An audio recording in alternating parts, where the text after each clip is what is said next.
जंग के बीच हजारों इजरायली सैनिकों ने की बगावत। तो क्या रुक जाएगा इजराइल हमास युद्ध? बगावत करने वाले सैनिकों के खिलाफ नेतन्याहू का एक्शन। सैनिकों की बर्खास्तगी करेगी इजरायली सेना। बंधकों की रिहाई या राजनीतिक फायदे की हो रही थी लड़ाई? नमस्कार, आप देख रहे हैं डीएनपी इंडिया, हर खबर भरोसे के साथ। मेरा नाम है स्नेहा तिवारी। बंधकों की जान खतरे में है, सैनिक लगातार मारे जा रहे हैं, निर्दोष लोग भी मारे जा रहे हैं। क्या इस तरह युद्ध लड़ना सही है? कुछ इन्हीं सवालों को लेकर इजरायली सैनिकों ने सरकार की नीतियों के खिलाफ बगावती तार छेड़ दिए थे। सेना युद्ध से पूरी तरह हटने की बात तो नहीं कर रही, लेकिन युद्ध के इन तरीकों पर सवाल जरूर उठा रही है। सवाल यह है कि क्या अब इजराइल हमास युद्ध रुक जाएगा? क्या इस बगावती तेवर से अब गाजा पर हो रहे हमले रुक जाएंगे? गाजा पर ताबड़तोड़ हमलों के बीच इजरायली सेना ने सरकार के खिलाफ बगावत कर दी है। पीएम नेतन्याहू ने भी उन सैनिकों के खिलाफ सख्त एक्शन लेने का काम किया है। गाजा हमले के विरोध में आवाज उठाने वाले सैनिकों पर सख्त कार्यवाही की तलवार लटक रही है। इजरायली सेना ने ऐलान किया है कि वायु सेना के उन रिजर्व सैनिकों को सेवा से बर्खास्त कर दिया जाएगा जिन्होंने गाजा पर हमलों के खिलाफ एक खुला पत्र लिखकर हस्ताक्षर किए थे। प्रधानमंत्री बेंजामिन नेतन्याहू ने इसे बगावत करार देते हुए सख्त कार्यवाही की बात की है। दरअसल कई सैनिकों ने खुले पत्र पर साइन किया था जिसमें कहा गया था कि सरकार यह युद्ध राजनीतिक फायदे के लिए लड़ रही है, बंधकों की रिहाई के लिए नहीं। इस पत्र में यह भी मांग की गई थी कि अगर जरूरत पड़े तो युद्ध को रोककर बंधकों को वापस लाया जाए। लगभग 1000 एयरफोर्स रिजर्व सैनिकों और रिटायर्ड जवानों ने इस पत्र पर साइन किया था। दोस्तों, बात यह है कि यह पत्र ऐसे समय पर लिखा गया है जब इजराइल ने गाजा पर फिर से हमले तेज कर दिए हैं। गाजा के 2 रास्तों को भी इजराइल ने ब्लॉक कर दिया है जिनसे मदद पहुंचाई जाती थी इस गाजा में। ऐसे में इजराइल का मानना है कि इससे हमास दबाव में आ जाएगा और बंधकों की रिहाई के लिए समझौता करने को तैयार हो जाएगा।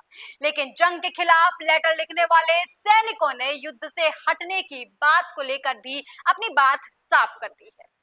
उन्होंने विरोध जरूर किया है, लेकिन इस जंग में वो लगे हुए हैं। लेटर लिखने वाले लोगों में शामिल एक पूर्व सैनिक गाय पोरेन ने कहा कि ये एकदम अतार्किक बात है कि हम जंग लड़ते हैं, इससे हम बंधकों की जिंदगी खतरे में डाल रहे हैं। इसके अलावा अपने सैनिकों पर भी खतरा है और गाजा के निर्दोष लोग भी इसमें मारे जा रहे हैं। इस जंग का कोई विकल्प और भी हो सकता है जिस पर हमें विचार करना चाहिए। और ऐसी ही भाषा उस लेटर में भी लिखी गई थी जिसमें सैनिकों ने लिखा था, यरूशलेम की सड़कों पर फिलहाल तनाव का माहौल है।